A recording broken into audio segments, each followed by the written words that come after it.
जय महाकाल। आप सभी का मेरे YouTube चैनल पर स्वागत है। चलिए शुरू करते हैं अपनी एससीओ लेटर की सीरीज को, जिसमें आज का हमारा एससीओ होगा आरटीआई, सूचना का अधिकार। परिचय।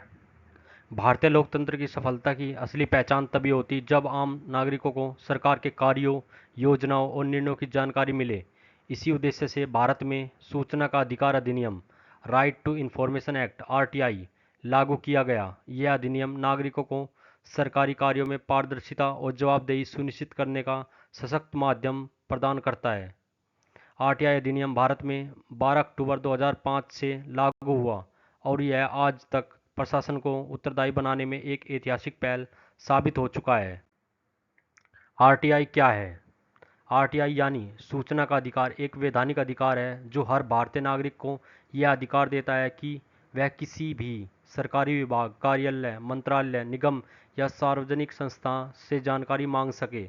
इस कानून के तहत कोई भी व्यक्ति लिखित रूप से या ऑनलाइन आवेदन करके सरकारी दस्तावेज, रिपोर्ट, निर्णय, कार्यवाही, रिकॉर्ड आदि की जानकारी प्राप्त कर सकता है। आरटीआई अधिनियम की विशेषताएं। सूचना प्राप्त करने का अधिकार। नागरिकों को किसी भी सरकारी संस्था से सूचना प्राप्त करने का अधिकार है जब तक वह सूचना राष्ट्रीय सुरक्षा या गोपनीयता के अंतर्गत न आती हो। 30 दिनों की समय सीमा।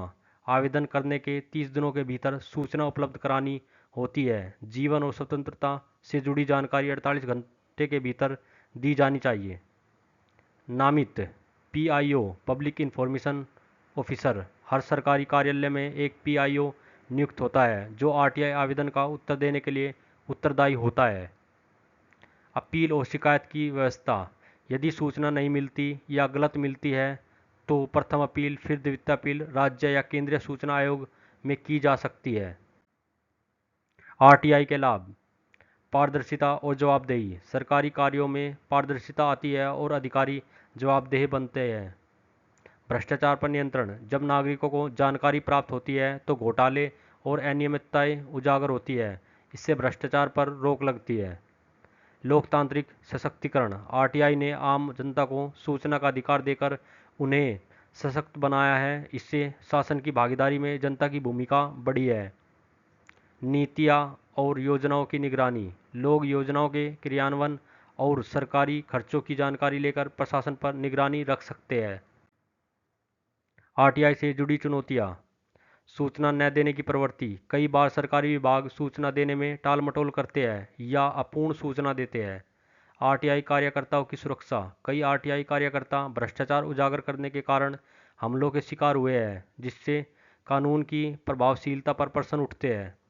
जन जागरूकता की कमी। ग्रामीण इलाकों में अभी भी बहुत से लोग इस नियम से अनभिज्ञ हैं। सूचना आयोगों में लंबित अपीलें। कई राज्य सूचना आयोगों में हजारों मामले लंबित पड़े हैं, जिससे प्रक्रिया धीमी हो जाती है। सुधार की दिशा में सुझाव। आरटीआई कार्यकर्ताओं को कानूनी सुरक्षा दी जानी चाहिए। सूचना आयोगों में पर्याप्त संख्या में आयुक्त नियुक्त किए जाए। आरटीआई के प्रचार प्रसार के लिए जन जागरूकता अभियान चलाए जाए। अधिक से अधिक सूचनाओं को वेबसाइट पर सार्वजनिक किया जाए। निष्कर्ष। आरटीआई अधिनियम भारत में एक सूचना आधारित लोकतंत्र की नींव है। यह सिर्फ एक कानून नहीं बल्कि नागरिकों के हाथों में दिया गया एक ऐसा औजार है जिससे वे सत्ता को सवालों के घेरे में ला सकते हैं। यदि इस अधिकार का उपयोग सही दिशा में किया जाए तो यह सरकार को अधिक जिम्मेदार, पारदर्शी और जन कल्याणकारी बनाने में बहुत प्रभावी साबित हो सकता है। जानकारी शक्ति है और आरटीआई इस शक्ति को जनता के हाथों में सौंपता है। आज का लेटर होगा हमारा सेना के शहीदों के सम्मान में राष्ट्रीय स्मारक की मांग। प्रेषक विक्रम प्रताप सिंह, ग्राम बड़ागांव, जिला झांसी, उत्तर प्रदेश 284001। दिनांक 21 अप्रैल 2025। सेवा में माननीय रक्षा मंत्री, भारत सरकार, नई दिल्ली। विषय सेना के शहीदों के सम्मान में राष्ट्रीय स्मारक की स्थापना हेतु निवेदन। महोदय, सविनय निवेदन यह है कि मैं आपके माध्यम से भारत की वीर सेना के शहीदों जवानों के प्रति पूरे राष्ट्र की ओर से सम्मान प्रकट करते हुए यह मांग करता हूं कि उनके बलिदान को सदा के लिए स्मरणीय बनाने हेतु एक राष्ट्रीय शहीद स्मारक की स्थापना की जाए।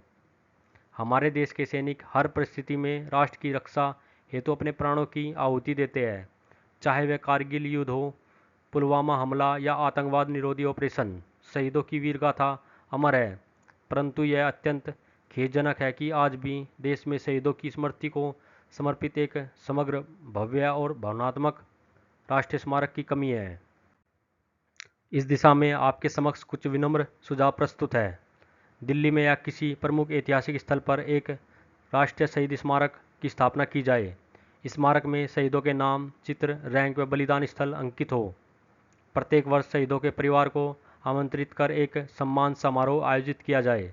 स्मारक स्थल को पर्यटन, प्रेरणा और सैन्य गौरव केंद्र के रूप में विकसित किया जाए। स्कूलों और कॉलेजों के छात्रों को वहां शैक्षिक भ्रमण हेतु प्रोत्साहित किया जाए। महोदय, यदि यह स्मारक बनाया जाता है तो यह आने वाली पीढ़ियों को देशभक्ति, बलिदान और समर्पण की भावना से प्रेरित करेगा तथा शहीदों के परिवार के प्रति राष्ट्र का आभार भी व्यक्त करेगा। आपसे निवेदन है कि इस मांग पर शीघ्र विचार कर उचित निर्णय लें। धन्यवाद। सादर, examine. Thanks for watching this video. Like, comment and subscribe.